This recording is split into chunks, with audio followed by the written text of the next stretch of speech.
कार्यकारी प्रदेश अध्यक्ष आमचे रवी चव्हाणजी यांनी मंत्रिमंडळातल्या सगळ्याच मंत्र्यांना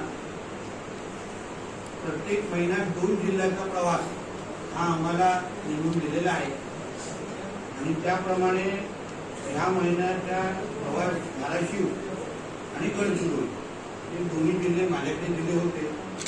त्यानुसार आज धाराशिवच्या जिल्हा दौऱ्यावर मी आलो होतो आणि पूर्ण दिवसाच्या कार्यक्रमामध्ये आमच्या खात्यासंदर्भात आढावा बैठक घेणं, भारतीय जनता पक्षाच्या संघटनात्मक बैठका घेणं, त्यासाठी मी याच्यानंतर जात आहे। या पद्धतीचे पूर्ण दिवसाचा कार्यक्रम आम्हाला आखून दिलेला आहे आणि धाराशिव जिल्ह्यामध्ये किंवा लातूर विभागामध्ये मत्स्य उत्पादनाची आणि मत्स्य व्यवसायाचा एकंदरीत पूर्ण आढावा मी या निमित्ताने सगळ्या माझ्या सहआयुक्तांच्या समवेत घेतलेला आहे। सन्मान्य जिल्हाधिकारी पण माझ्याबरोबर होते, सन्मान्य सीओ होते, पोलीस अधीक्षक मॅडम उपस्थित होत्या आणि या विभागामध्ये मत्स्य व्यवसाय किंवा मत्स्य उत्पादन वाढवायचं कसं या दृष्टिकोनातून आमची चर्चा झाली। आत्ताच्या प्रयत्नावर मी समाधानी नाही। आत्ताच्या एकत्रित प्रयत्नांमध्ये पारदर्शकता मला दिसली नाही। तलाव ठेके ज्या पद्धतीने दिले गेलेले आहेत त्याच्यामध्ये मला अजून नियमितता आणायची आहे, पारदर्शकता आणायची आहे।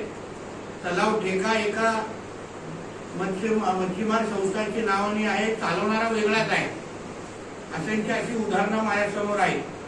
त्या तलावांवर मोठ्या प्रमाणामध्ये अतिक्रमण आहे, त्या संबंधित आम्ही एक अहवाल तयार करून पोलीस अधीक्षक मॅडमकडे देणार आहे आणि त्यांची मदत घेऊन अतिक्रमण काढण्याची आमची मोहीम सुरू होणार आहे।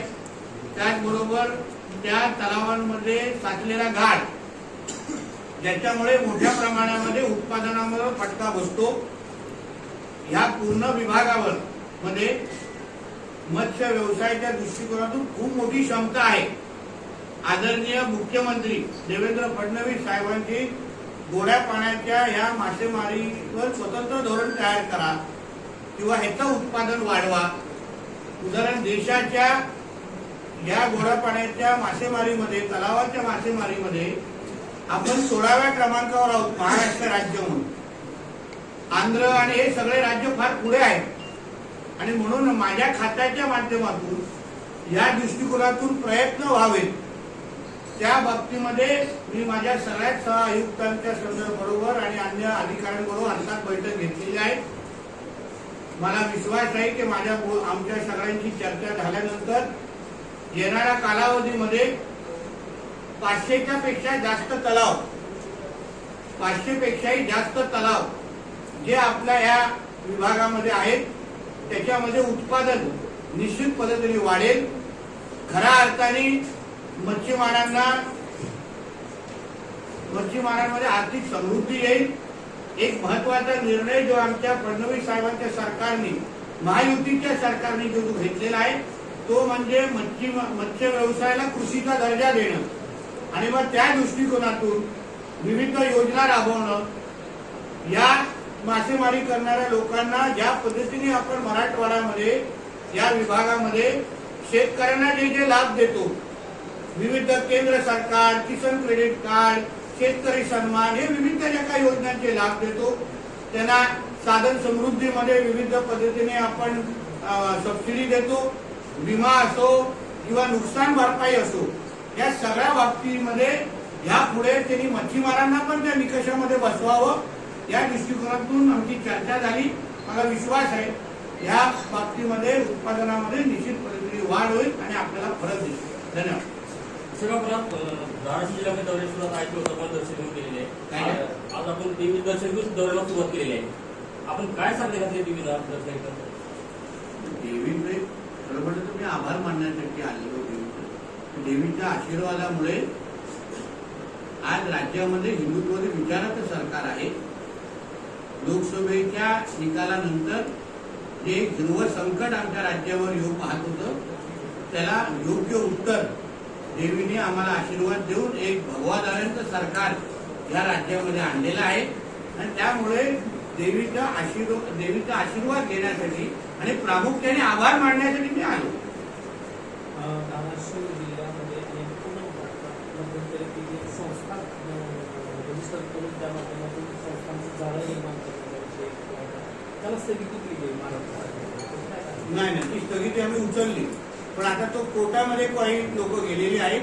त्या बाबतीमध्ये आमची इच्छा एवढीच आहे ते तलाव ठेक्यांमध्ये स्पर्धा व्हावी, पण ती कुठली 500च्या वरच्या ठेक्यांमध्ये. आदरणीय फडणवीस साहेबांच्या बोलण्यानंतर जे छोटे तलाव आहेत एकदम छोटे त्यांच्यावर आम्ही तो स्टे लागून ठेवलेला आहे. आधी फक्त मोठे तलाव आहेत 500च्या वरती, जिच्यावर आम्हाला उत्पादन वाढू शकतं, त्याच्यामध्ये आम्हाला कॉम्पिटिशन आणायचं आहे.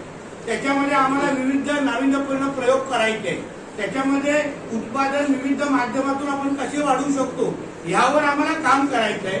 आणि म्हणून 8 ते 10 दिवसामध्ये आमची पुढची तारीख आहे. मला विश्वास आहे माननीय न्यायालय आमचं म्हणणं ऐकून घेईल, ते स्टे उचलेल आणि परत एकदा मच्छीमारांच्या उन्नतीसाठी आणि ठेक्याचं उत्पादन वाढवण्यासाठी आम्हाला संधी देईल. सीमा कोळेगाव सारख्या मोठ्या महाराष्ट्राच्या मोठ्या उद्योगामध्ये खूप मोठ्या प्रमाणात संधी असताना सुद्धा देखील तिथे ज्या संस्था आहेत किंवा तिथे जे हे आहेत त्यांची याच्यासाठी काही बघा काय ह्या तलाव ठेक्यांमध्ये जसं मी तुम्हाला बोललो पारदर्शकता दिसली नाहीये आम्हाला. उदाहरण कोणा एकाच्या नावाने संस्था आहे, चालवणारा कोण दुसराच आहे. म्हणून ह्या सगळ्या बाबतीमध्ये जेवढ्या 516 ज्या आमच्याकडे मच्छीमार संस्था आहेत ज्यांना ठेके दिलेले आहेत, प्रत्येकाची माहिती माझ्या मंत्रालयाने मागवलेली आहे. प्रत्येकाची माहिती दिली जाईल, अभ्यास केला जाईल, तोच चालवतो आहे का, उत्पादनाची नोंद का केली, या सगळ्याची माहिती घेतल्यानंतर त्याला ठेका ठेवायचा आहे का की दुसऱ्याला द्यायचं, या सगळ्याची स्क्रुटनी अभ्यास केल्यानंतर निर्णय घेतला जाईल. आणि काही मत्स्य संस्थांच्या तक्रारी मासे सोडताना पैसे मागितले जातात. काही जणांच्या तक्रारी आहे की समजा ते सगळं लायसन रिन्यू करताना पैसे मागितले जातात. त्या संदर्भात आता मंत्री नितेश राणे आहे, त्यांचा पूर्ण सगळ्याला उत्तर भेटेल. सगळ्याची तक्रारी आलेली आहेत माझ्याकडे की जे काही कोण मस्ती करताय त्याच्यामुळे उत्पादनामध्ये फरक पडतोय. आमच्या पारदर्शक आणि मूळ मच्छीमारांना याचा फायदा भेटत नाहीये. त्याच्या सगळ्यांच्या सुतासारखं कसे सरळ होतात माझ्यावर थोडं. आपल्या कार्यालयाअंतर्गत अनेक पदं रिक्त आहेत, सहाय्यक प्रभारी आहेत. महत्वाचा विषय आम्ही काय करणार आहे की ठीक आहे आमच्याकडे मोठ्या प्रमाणामध्ये आयुक्त, आमच्याकडे पदही रिक्त आहे, स्वतंत्र आमचं मंच कार्यालय पण नाहीये. या सगळ्यावर आम्ही मंत्रालय म्हणून सरकार म्हणून आम्ही लवकरच पदं भरण्याची मोहीम पण घेणार आहे. एक पण त्याच्याही पुढे जाऊन आमच्या मत्स्य खात्यामध्ये AI चा वापर, कृत्रिम बुद्धिमत्ताचा वापर आम्ही लवकरच करायला सुरू करणार आहोत, ज्याच्यामुळे मोठ्या प्रमाणामध्ये उत्पादनामध्ये आम्हाला फायदा भेटेल. त्याचबरोबर डिजिटलायझेशनच्या माध्यमातून आम्ही ह्याच्यामध्ये पण जिथे आम्हाला उत्पादन वाढवण्यासाठी किंवा माहिती गोळा करण्यासाठी आता फार लिमिटेशन देतात.